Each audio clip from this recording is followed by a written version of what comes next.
August 8, 1944. 2,347 hours. A tree line 2 kilometers southwest of Mortagne, France. Staff Sergeant James Parker, 23 years old, crouched behind M45 Quadmount anti-aircraft system bolted to the back of a half-track that smelled like diesel and scorched metal. The night was moonless, thick with fog that turned everything beyond 50 meters into shadow and suggestion. He could hear them before he could see them.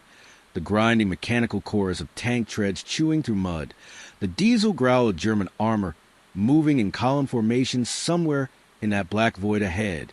Parker's hands were shaking, not from fear but from the weight of what he'd just done. 20 minutes earlier, he'd ignored a direct order.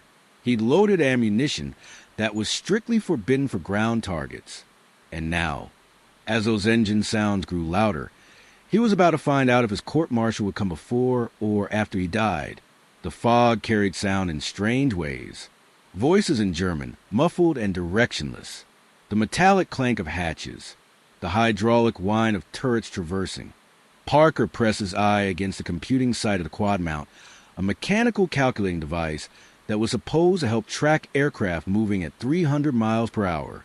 He wasn't hunting aircraft. He was hunting Panzer IVs and possibly Panthers, moving at 15 miles per hour through terrain they thought was safe because American doctrine said anti-aircraft guns didn't engage ground targets. Doctrine was written by men in comfortable buildings who'd never heard the particular sound a Tiger tank makes when it's hunting you in the dark. Parker's loader, Private Eddie Kowalski, 19, from Pittsburgh, was feeding belts into the 4.50 caliber M2 Browning machine guns with the kind of desperate efficiency that comes from knowing you're about to do something irreversible. Each belt held a mix nobody was supposed to create. Every fifth round glowed orange in the ammunition can, not the standard tracer round, but M1 incendiary ammunition designed to ignite aircraft-fueled tanks at 20,000 feet. Between the incendiaries were M2 armor-piercing rounds. Hardened steel cores meant a punch through aluminum airplane skin. The combination was unauthorized, unstable, and according to the manual, a waste of ammunition against armored targets. But Parker had watched 3 Sherman tanks burn that afternoon, their crews screaming on the radio frequencies, and he'd made a decision that would either save his platoon or destroy his career. The sound of tread stopped. Somewhere in that fog, German tank commanders were doing the math, scanning for threats, deciding whether to advance or consolidate. Parker could feel his heartbeat in his temples. The Quadmount's 4 barrels pointed into nothing waiting. If this story means something to you, if the idea that someone violated orders to keep his men alive matters, hit that subscribe button right now.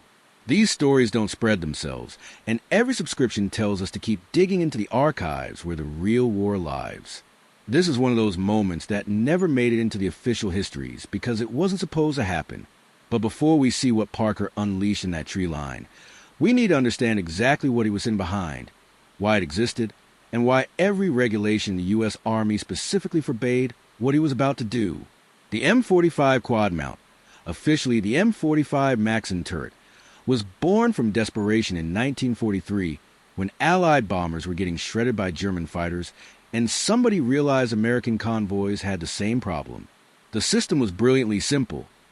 Take 4 M2 Browning .50 caliber machine guns, mount them on a single rotating platform, add a computing gun sight borrowed from Navy anti-aircraft systems, and bolt the whole assembly onto the back of an M16 half-track.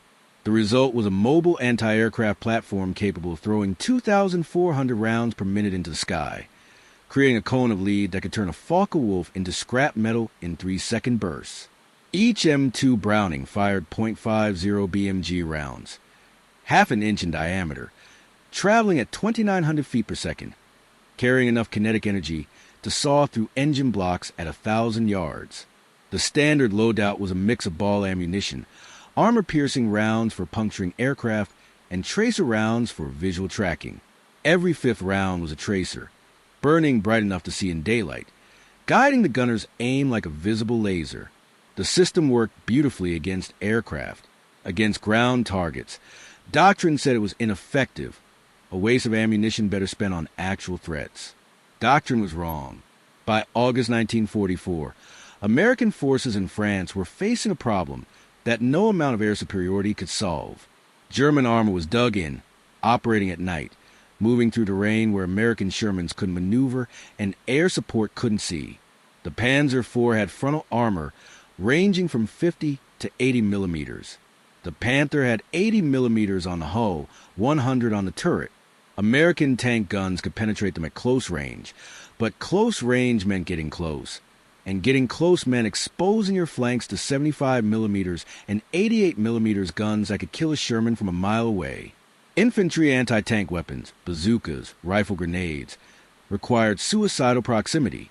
Artillery was slow, imprecise, and required radio contact with fire direction centers that didn't always survive first contact. The .50 caliber Browning couldn't penetrate a Panzer's frontal armor. Physics didn't allow it, but German tanks had vulnerabilities that doctrine ignored. Vision ports, periscopes, cupolas, engine deck grills, tread assemblies, external fuel tanks, and most critically, the side and rear armor, which on a Panzer IV was as thin as 30 millimeters, barely thicker than a car door. A .50 caliber armor-piercing round couldn't punch through 80 millimeters of face-hardened steel, but it could absolutely devastate 30 millimeters at close range. And if you mix in incendiary rounds designed to ignite aircraft fuel, you created something the ammunition manufacturers never intended: a thermal penetrator that could set engines on fire through ventilation grills. Parker knew this because he'd tested it 3 days earlier on a destroyed German half-track. Standard ball ammunition made impressive holes. Armor-piercing rounds punched clean through, but the incendiary mixture, AP for penetration, incendiary for ignition, turned the half-track's engine compartment into a furnace in under 10 seconds. He'd kept that information to himself, knowing that battlefield innovation usually got you reprimanded for wasting ammunition, and official innovation required 6 months of committee meetings while men died waiting for permission. The forbidden part wasn't using the Quadmount against ground targets. Plenty of crews had done that in desperation, with mixed results. The forbidden part was deliberately mixing incendiary ammunition into ground attack loads. M1 incendiary rounds were manufactured for one purpose: igniting aviation fuel in aircraft fuel tanks at altitude. Using them against ground targets was considered wasteful because ground vehicles didn't carry volatile aviation fuel, because the incendiary effect was unreliable, and because the rounds were in short supply. Every incendiary round used against a truck was one less round available against a Stuka. Supply officers tracked incendiary ammunition like gold. Discrepancies triggered investigations. What Parker had done, requisitioning 3,000 rounds of incendiary ammunition by claiming his Quadmount had engaged enemy aircraft during a raid that never happened, was falsifying combat reports, a court-martial offense that could earn him 5 years in Leavenworth. He'd done it anyway, because mathematics mattered less than results, and the results he needed involved stopping German armor before it overran his position. The M45's computing gun sight was an analog mechanical computer, a series of gears and cams that calculated lead angles for targets moving at aircraft speeds against slow-moving ground targets. It was comically overbuilt, but it gave Parker something no rifleman had: precise angular tracking in total darkness, reference against compass bearings. He'd spent the afternoon zeroing the system against a destroyed farm building at 800 meters, adjusting for the ballistic drop of .50 caliber rounds, learning the exact sight picture that meant his rounds would converge at killing range. Now, in the fog, he heard the engines restart. Diesel smoke reached him before he saw anything, that particular burnt petroleum smell of German armor. Then, through the fog, a darker shadow, rectangular, low profile, moving right to left across his front at maybe 10 miles per hour. One tank, then another behind it, separated by 30 meters. Textbook tactical spacing. They were moving with confidence, expecting no resistance because American positions were supposed to be 3 kilometers north. But the German offensive had punched through faster than anyone anticipated, and now Parker's half-track was sitting exactly where German armor thought it owned the night. He let them close to 400 meters. The computing sight showed angular tracking even though he couldn't see details. His finger rested on the trigger, a butterfly trigger that required deliberate pressure to prevent accidental discharge. Kowalski had both hands on the ammunition belts, ready to manage the feed because 4 guns at 600 rounds per minute created feeding problems if you weren't careful. The fog swirled. For a moment, Parker saw it clearly. A Panzer IV, turret facing forward, commander's hatch open because buttoned-up tanks in fog moved blind and terrified. The commander was visible as a silhouette, head and shoulders exposed, scanning with binoculars. Parker centered the sight on the tank's engine deck and pressed the trigger. The M45 Quadmount didn't fire. It erupted. For .50 caliber machine guns launching rounds simultaneously created a sound that wasn't gunfire so much as continuous tearing, like industrial fabric ripping at hypersonic speed. The muzzle flash from 4 barrels turned night into stuttering orange daylight. And the tracers, every 5th round burning magnesium bright, created something the Germans would later describe in after-action reports with a word that didn't translate cleanly to destral, death beam, a solid red line of light stretching from Parker's position to the target, unbroken, impossibly straight, like someone had drawn a laser across the darkness with a ruler made of violence. The incendiary rounds hit the Panzer's engine deck at 2,900 feet per second. Armor-piercing rounds punched through the 30mm rear plating, penetrated the engine compartment, and created paths for the incendiary rounds to follow. What happened next occurred faster than human reaction time. Incendiary compounds ignited inside the engine bay. Diesel fuel vaporized, lubricants combusted, and the entire rear section of the tank became a firebox.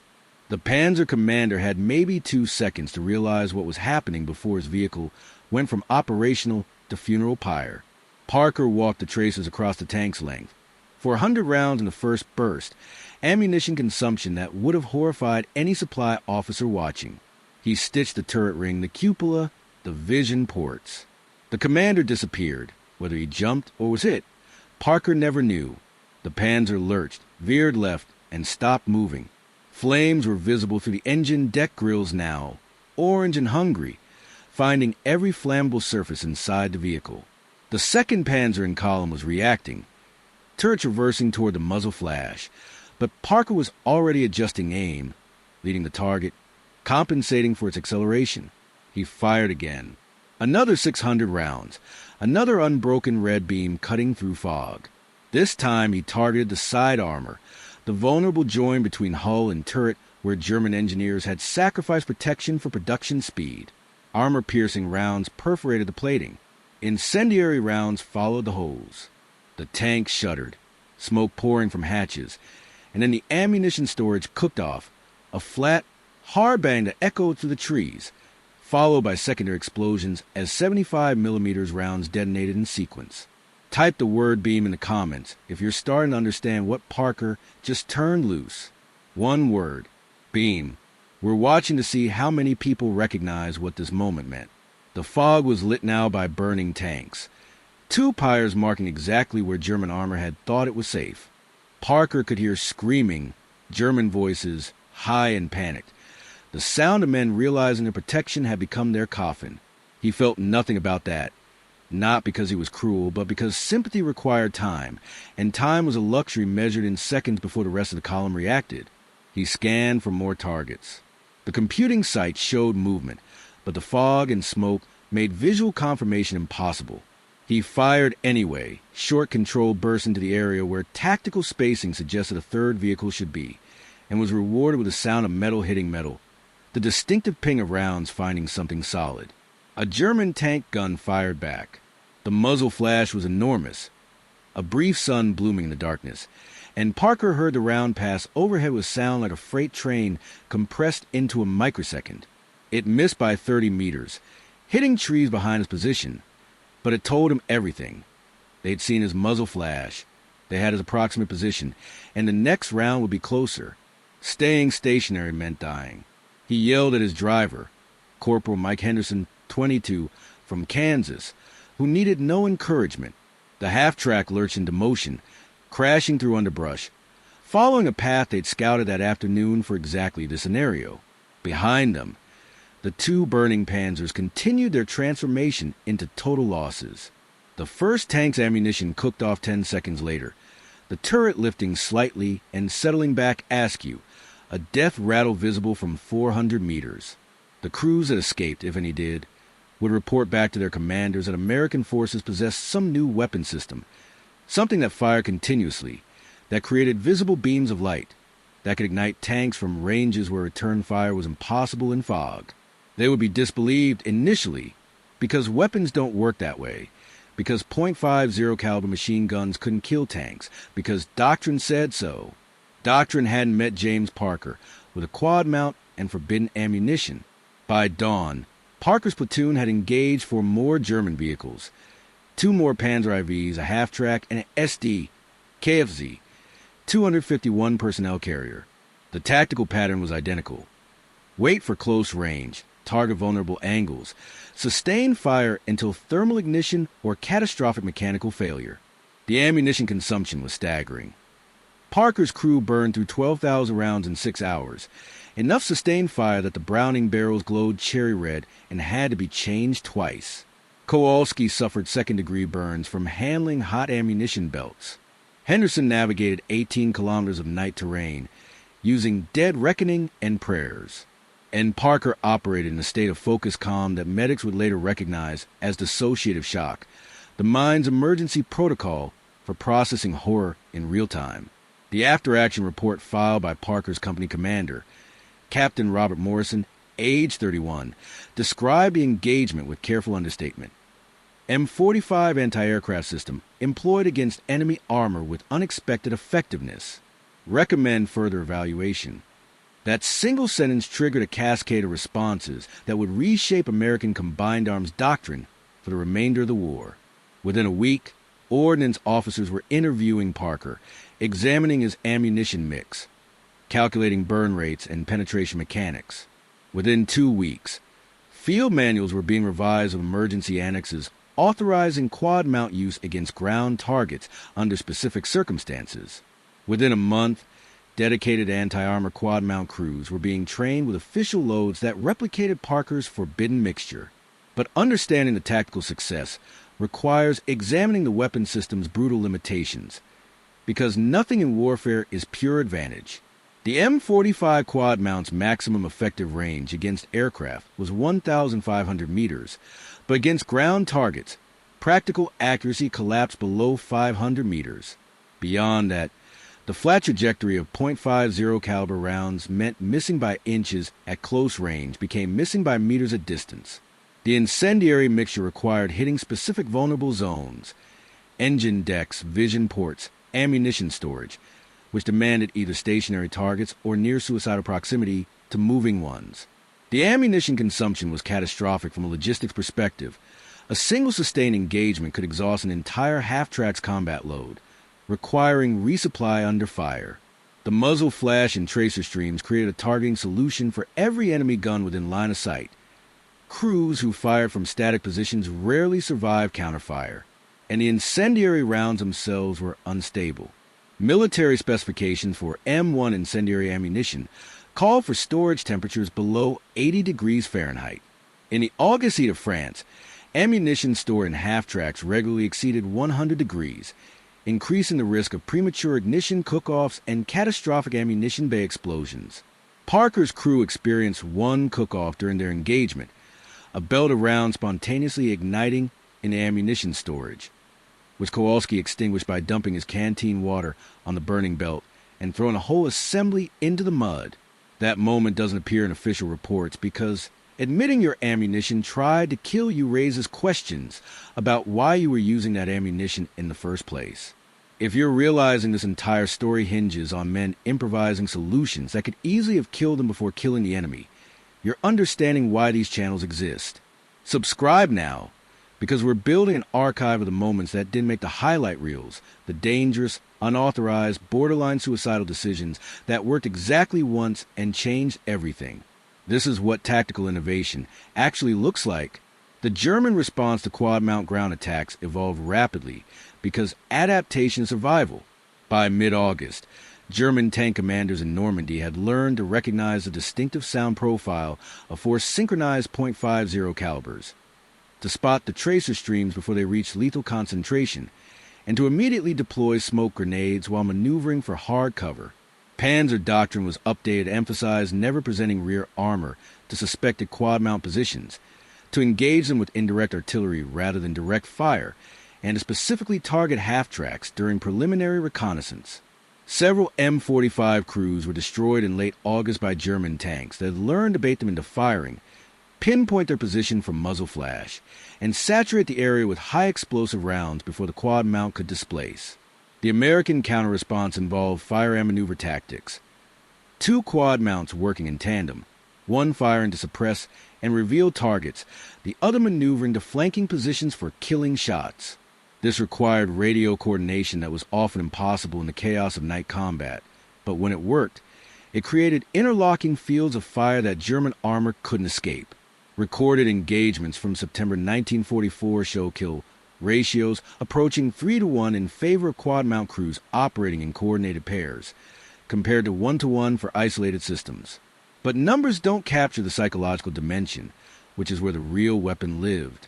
German tankers christened the Quadmount system Rotgeist, Red Ghost, because the tracer beams seemed to appear from nowhere, solid and straight as searchlight beams, before their tanks ignited. SS Obersturmführer Heinrich Kessler, commanding a panzer company during the Falaise pocket battles, wrote in a diary entry recovered post-war.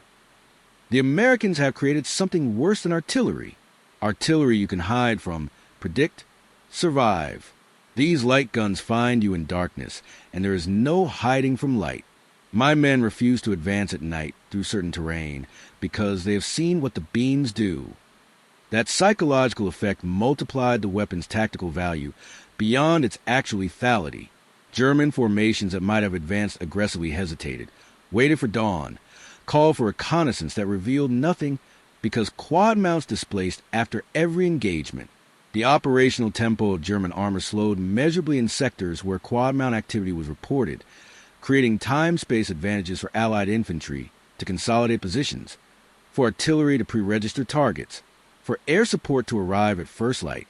Parker's 6-hour engagement didn't just destroy 6 vehicles.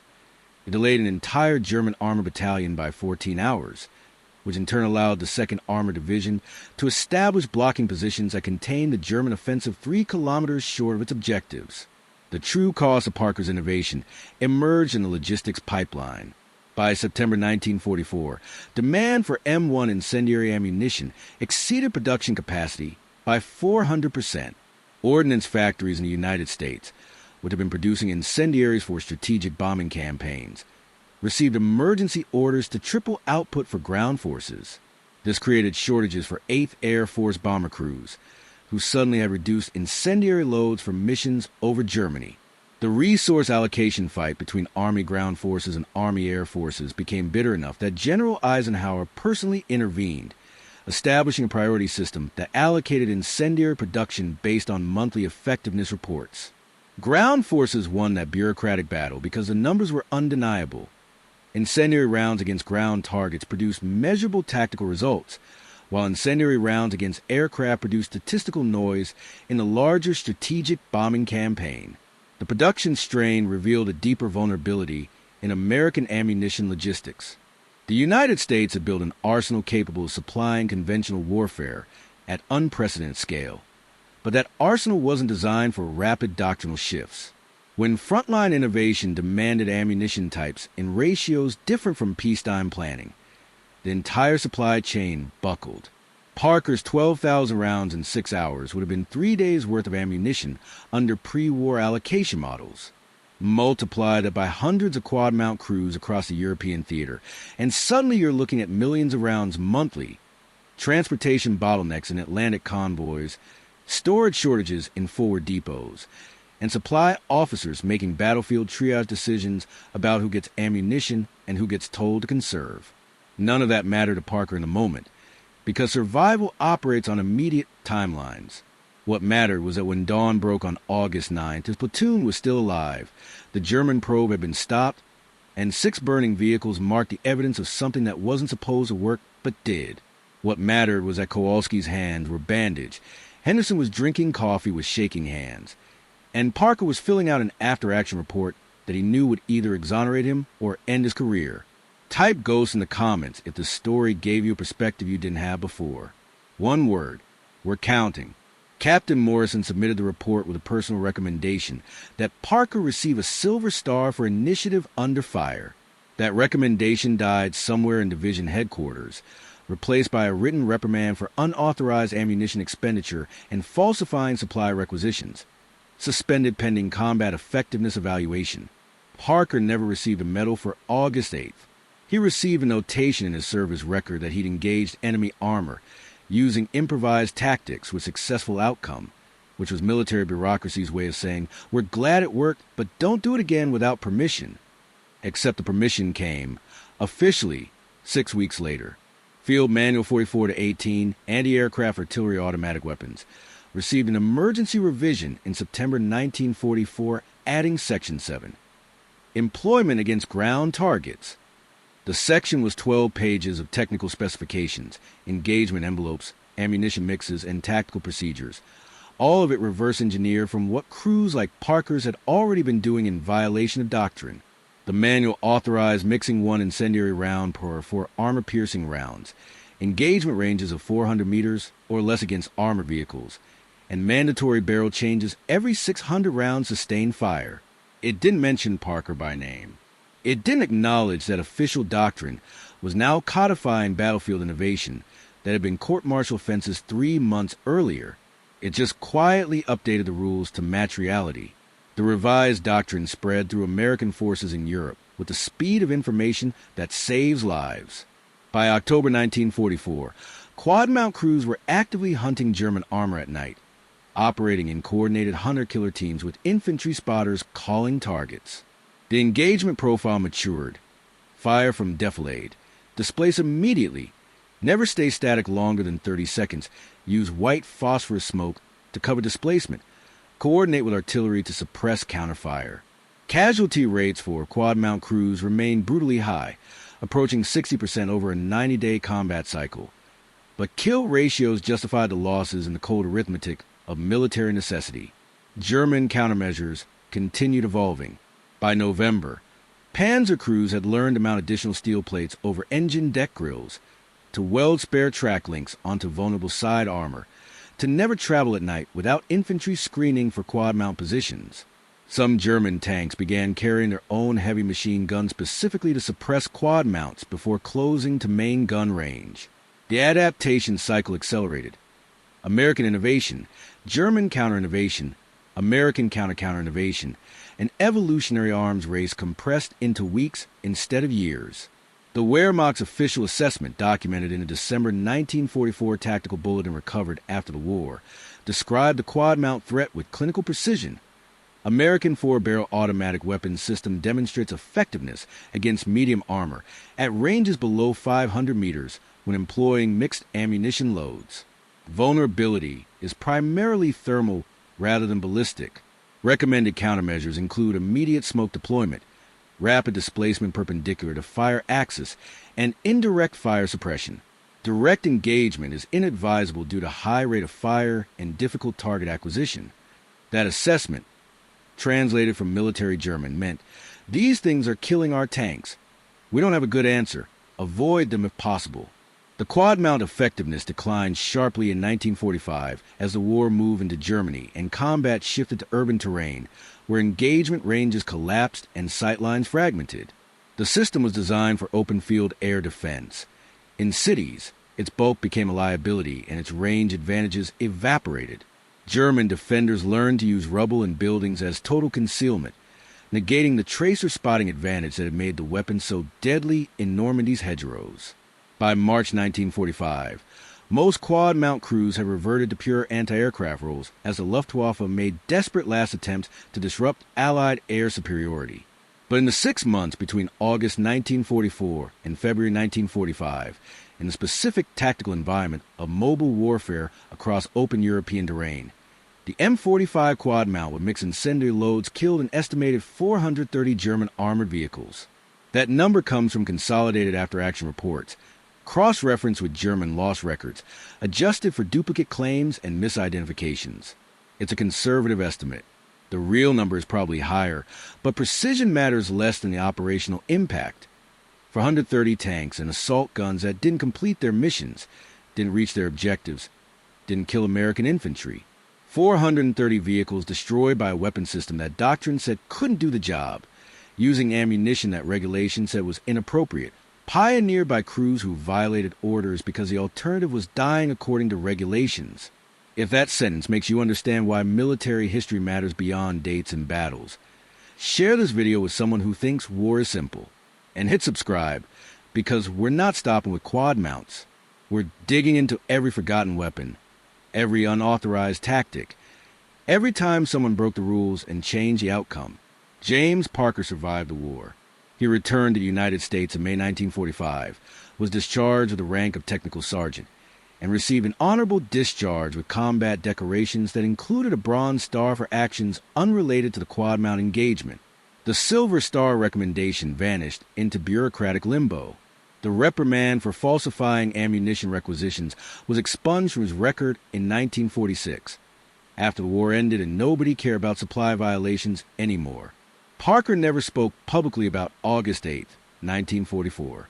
Researchers located him in 1982 living in Oregon, working as a machinist, and when asked about the Quadmount tactics, his response was 3 sentences: "We did what worked.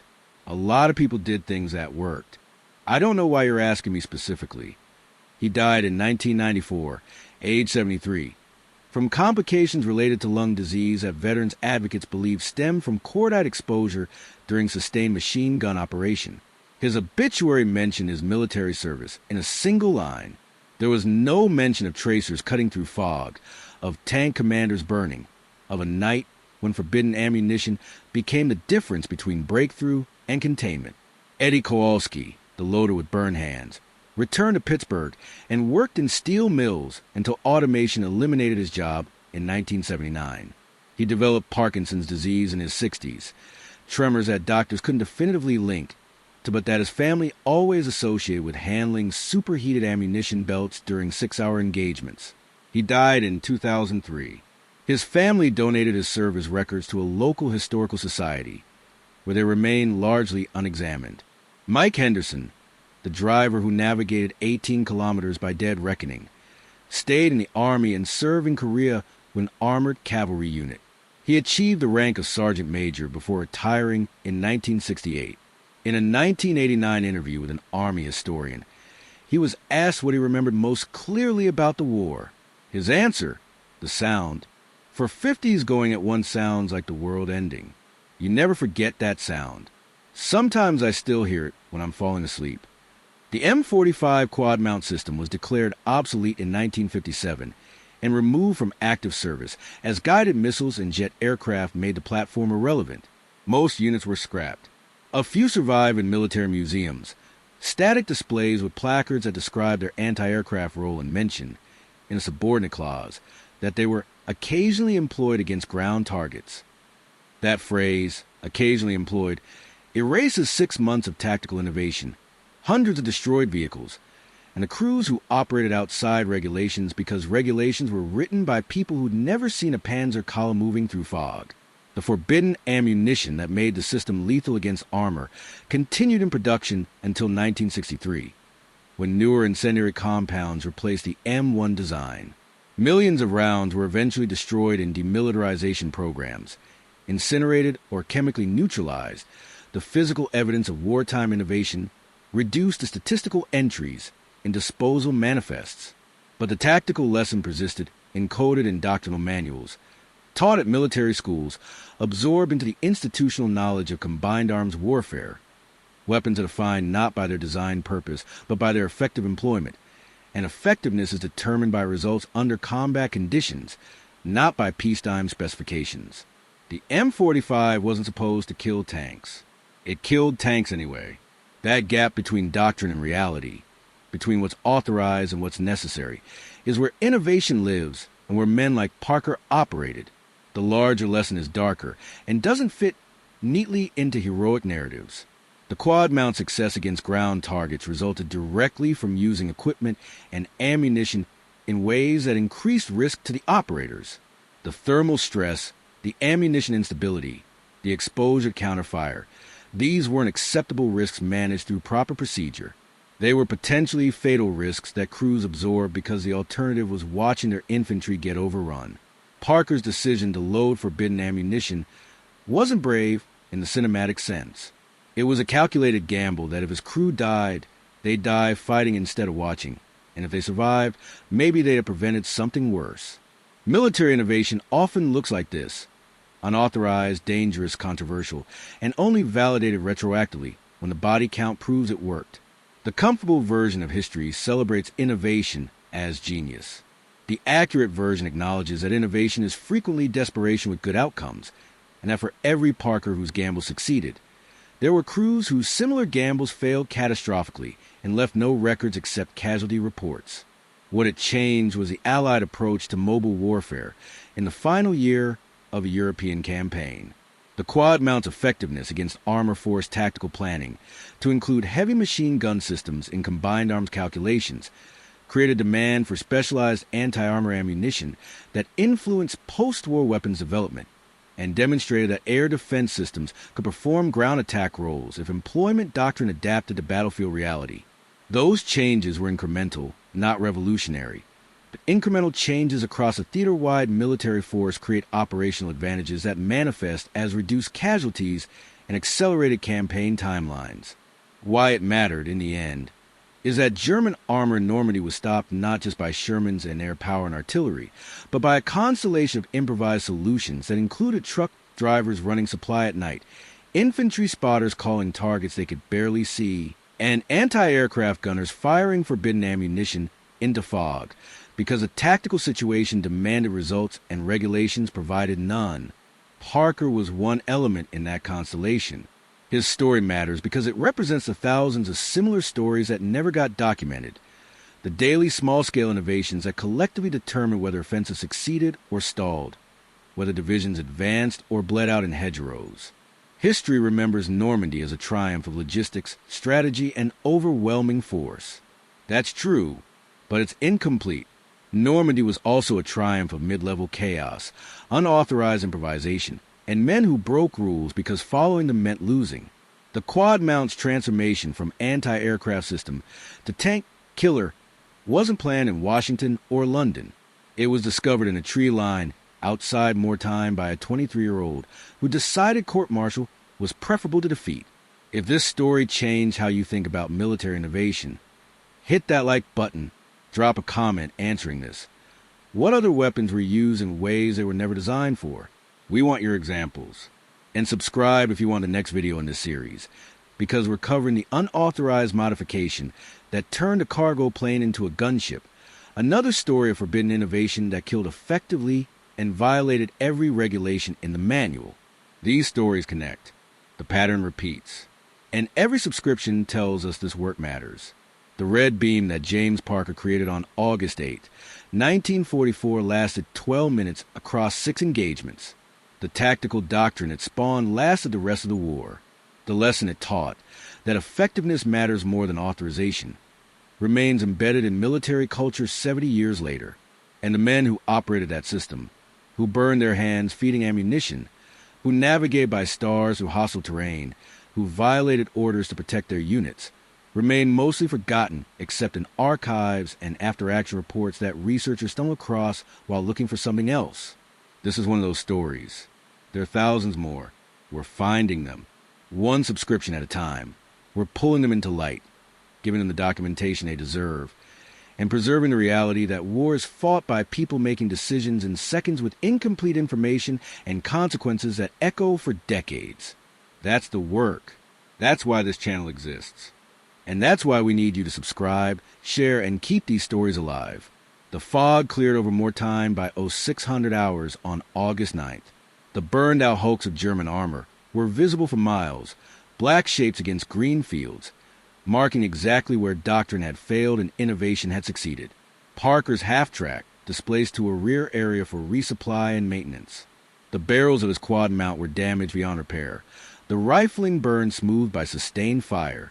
Ordnance crews replaced them without comment, without questions, following procedures that had been updated overnight to account for exactly the kind of abuse Parker had just inflicted on his weapon system. Somewhere in the chain of command, someone had noticed that the rules had changed, that new tactics required new procedures, that battlefield reality had outpaced peacetime planning.